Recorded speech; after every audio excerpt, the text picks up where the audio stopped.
Looking back now, 14, first off, started my periods and had really intense periods where I wasn't able to go to school and consequently would get in trouble for not going to school.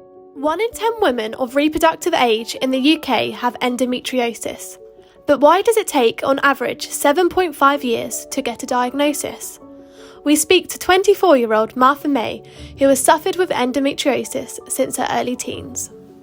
I did go to my GP about it, but it wasn't necessarily picked up as being endometriosis and was put on the pill. So that stopped my period, stopped the whole kind of symptoms that were brought on by menstruation, but obviously didn't stop any growth or the potential for it to come back, which it did, the symptoms wise, when I stopped taking the pill.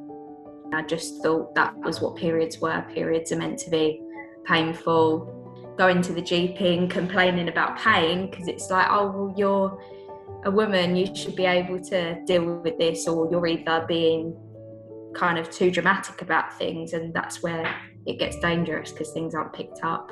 Last November, I went to the doctors. I'd kind of taken it into my own hands, to be honest. I'd been doing all of my own research and then went to the GP and spoke about it. And luckily, through my dad and his work, I was able to go private, because I know that I wouldn't have had my surgery, been diagnosed and all of that. You're made to believe that that having a period should be painful, and you've got really no markers to go by.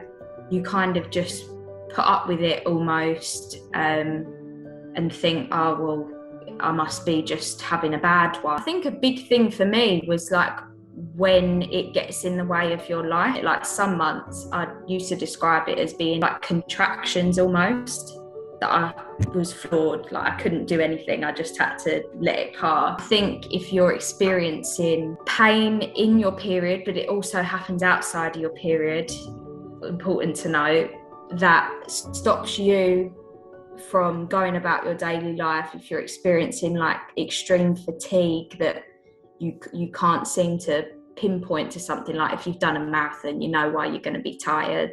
I think definitely look out for those things.